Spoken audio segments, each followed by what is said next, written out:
Today we're at Croft Park, the home of National League North side Blyth Spartans, who are one of more than 3,000 clubs to have benefited from Premier League funding over the last 21 years. It's a modern-day football fairy tale. Dan Burn was only 11 years old when he was let go by his beloved Newcastle United.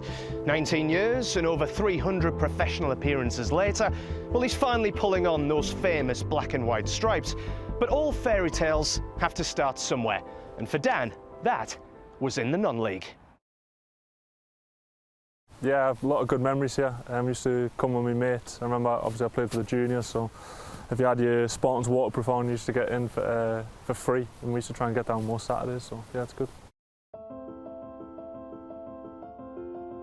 Probably when you were a youngster, you probably remember this ground when there was no stands other than the famous Fed shed and our old stand here, but with the funding that we've got, obviously we've replaced all the ash standing with concrete now.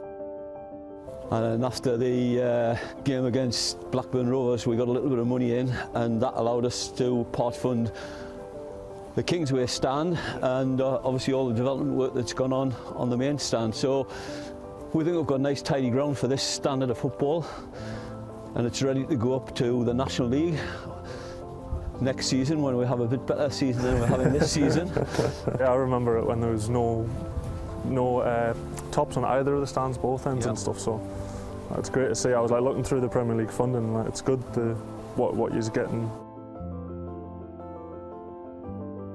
The Premier League has a long-standing history of providing financial support to the entire football pyramid.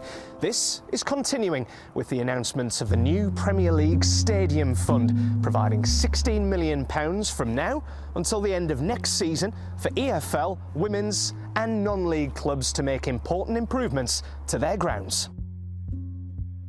This is double the current money provided by the Premier League for stadium improvements throughout the football pyramid, and is a particular help for those clubs who were hit especially hard during the COVID-19 pandemic.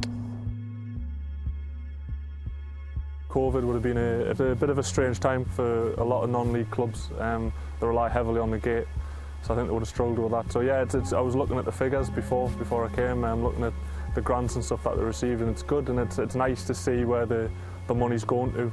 Like the Spartans are a big part of like the community here, and been around a long time. I was speaking to my dad before I came, and he was saying that he used to be ball boy here back 78, had a cup run, and 79 he was ball boy here for a year. Like, yeah, it's still quite a few personnel that I've seen when I've been walking around. Tony was chairman, and I used to come and watch when I was a kid. Everybody in the North East delighted whenever a North East player comes back and plays for the home team, of course. The fact that he played now a junior team when he was a nipper, of course, means a lot to everybody in Blyth, and the fact that he comes from Blyth, or very close to Blyth anyway, of course it always puts a smile on people's face. Non-league was massive for me. Those games I played in non-league got us the move to Fulham, so I'll always be grateful for that, and it's a big part of English football. I think in a lot of other leagues across the world and countries you don't have the sort of football pyramid we do, and it's nice to see now a lot more lads are coming through and starting to make it into the professional game, so long may it continue. Always good to see Premier League players mix in at non-league level, just to show that they still know where they came from.